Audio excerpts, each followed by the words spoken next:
I'm Off Track Seb, and as always, I have. Oh, actually, I don't have Off Track West with me. I'm gonna be covering the new Spider-Man thing. Yeah, some of you guys might have forgotten, but we covered all of Spider-Man Miles Morales on this channel, so you can find that playlist down below. Some cool things that I noticed were Peter's new suit. His suit is a lot more red now. A lot of people were saying that online. I personally didn't really mind between the colors. It's such a slightly noticeable thing that I don't think many of the general public are really gonna care, but yeah, it's cool. It's more red now. His belt looks different. Looks cool. I'm not sure I like the whole thing on Miles's arm, like the full thing that they got going on. The extended Scarlet thing, but I'm not really sure. I'm not really sure that's gonna be a permanent thing. Like, probably gonna change his suit. They're probably both gonna change their suits by throughout the course of the game. Some things that I really want to see are some crossovers with other heroes, maybe. You know, that could be cool. Black Cat definitely has to come back. Felicia was one of my favorite parts of the last game. Maybe an exploration of their past. I don't know.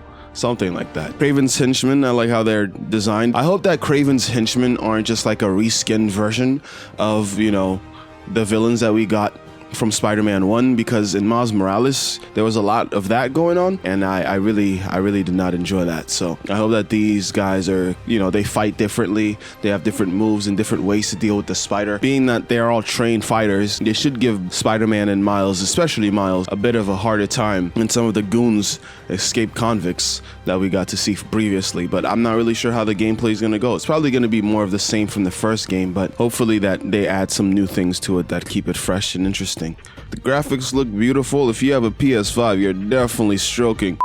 If you have a PS5, you're definitely happy right now. Meanwhile, Xbox players are punching the air right now.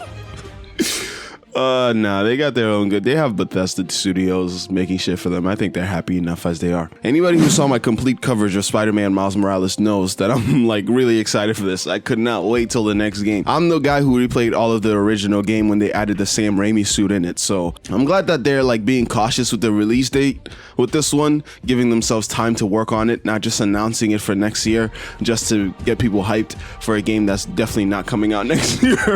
Like the first one was. They kept having to push back the date. If you all remember the first Spider-Man trailer from last time, I know the game was really good, but the first cinematic trailer, or the first trailer in general, was very much different from the final product. But, you know, not too much, but it kind of looked different, I'm gonna say. Let's just hope this is not the same situation that's gonna happen here, because they've announced that it's coming out in 2023, meaning that they have ample time to work on it.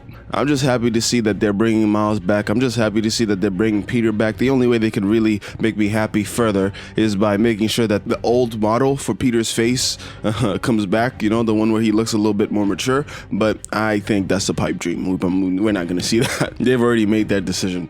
And then there's the Wolverine game that they're working on that I probably need to make my own separate video on. I don't know. I'm a big Wolverine fan. I remember back in the day I tried to play Wolverine. I tried to play the Wolverine game and it just crashed on my PS3 and just fucked it up. So yeah, I never got to play that original Wolverine game that apparently is one of the best superhero games on the market, but hopefully they'll remaster that. Actually, they won't. It's a whole different studio. Hopefully this will be my first experience with a good Wolverine game, man. Like, that dude seems like prime real estate for a good video game hack and slash. And he's in Madripoor, so he could just like kill people without any remorse, because all the people, if you guys don't know, Madripoor is just kind of like an island of criminals in the Marvel universe, just wider universe, not just, you know, the comics, but also it made an appearance in Falcon and the Winter Soldier. That's where Bucky and Captain America went to find Sharon Carter. By Captain, I mean Falcon Cap. Wolverine looks like it's gonna be a little bloody, a little fun. Not that they can't tell a good story without it being something crazy, you know what I'm saying? Like, they could still tell a good story with, I mean, they did it with Miles Morales and with Spider-Man PS4, so I think they can definitely do it with Wolverine. But I just think that a Wolverine game should have a little bit of blood and gore into it, you know, a little rated 18 type of game. Rated them for mature and all that. Needless to say that between Wolverine and Spider-Man, Insomniac is gonna have a pretty busy couple of years.